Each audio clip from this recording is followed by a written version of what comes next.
Hi guys, and welcome to the first FUCancer Friday. Today I am going to be talking about limbo and more importantly sharing a few tips that I have discovered along the way that help me cope with the anxiety that living with cancer can bring. When I'm waiting between appointments, I sometimes can feel myself getting quite anxious and nervous, and it does have a knock-on effect. So I can see it in myself. I'm struggling to sleep. On a day-to-day basis, I can feel like a tightness in my chest. And these are sort of classic signs of stress and anxiety. And I have discovered ways to help manage these. And I thought I would share it with you, and maybe you might find it useful.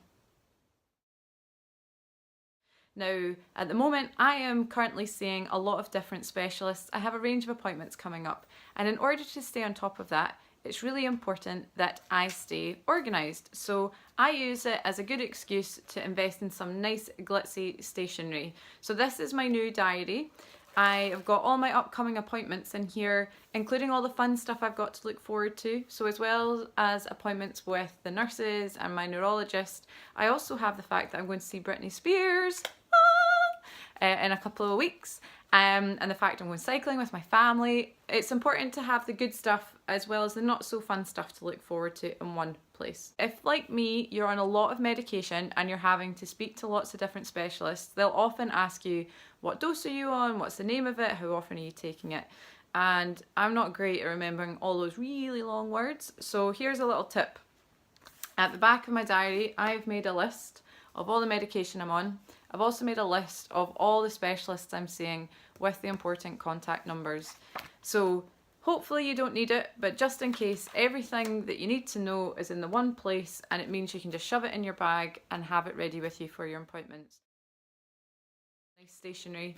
Get yourself a decent notebook. And the reason for this is going into a lot of appointments, the doctors talk through a lot of things. They talk through the side effects, they talk through the risks, they talk through even like the procedures and the build up and the sort of timeline for those. It is a lot of information to take in, and arguably it's quite a stressful situation as well. And I physically cannot take in all that information, let alone remember it all. When I go to appointments, I always have someone with me and I just ask them to take a note of everything the doctor's saying. It also serves as a great place to park those questions, any thoughts, and sometimes those feelings that you have. A good solid notebook is definitely recommended.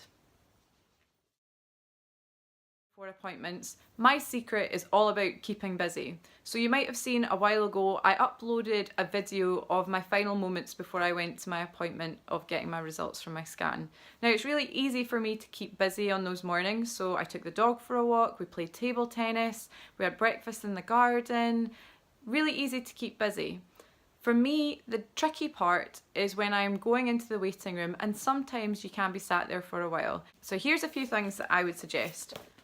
Good book. I'm a big fan of Winston Churchill. Get stuck into that. I love these. I'm also not a great flyer, and anyone that's flown with me will know I always take these with me. So mindfulness puzzle books are really good to keep yourself busy and preoccupied. Colouring in. Now colouring in's come back in fashion. They call this mindfulness colouring in. It doesn't need to be a dachshund, but obviously I'm a big fan of dachshunds. So mindfulness colouring in, and because it's back in fashion, you don't feel like an 8-year-old in the waiting room. And my final one, which is a bit out there, but don't knock it until you've tried it, Play-Doh. There's something about having something in your hands, keeping your hands busy, keep your mind busy. I would definitely recommend this. It sounds really obvious, but it's all about talking.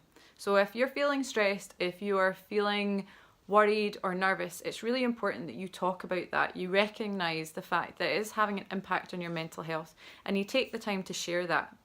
Now, that sounds really obvious, but what I have learnt is that in order for this to work, you need to find the people that you are comfortable being vulnerable with. So for me, I'm really lucky. I get to use the Maggie's Cancer Centre, which is a really safe place for me. I've got friends and family that I can talk to, but it's really important that I am comfortable being vulnerable with them. And when I am talking to them, sometimes I'll set the rules. So I'll say to them, you just need to let me vent. I just need to be upset. Let me cry.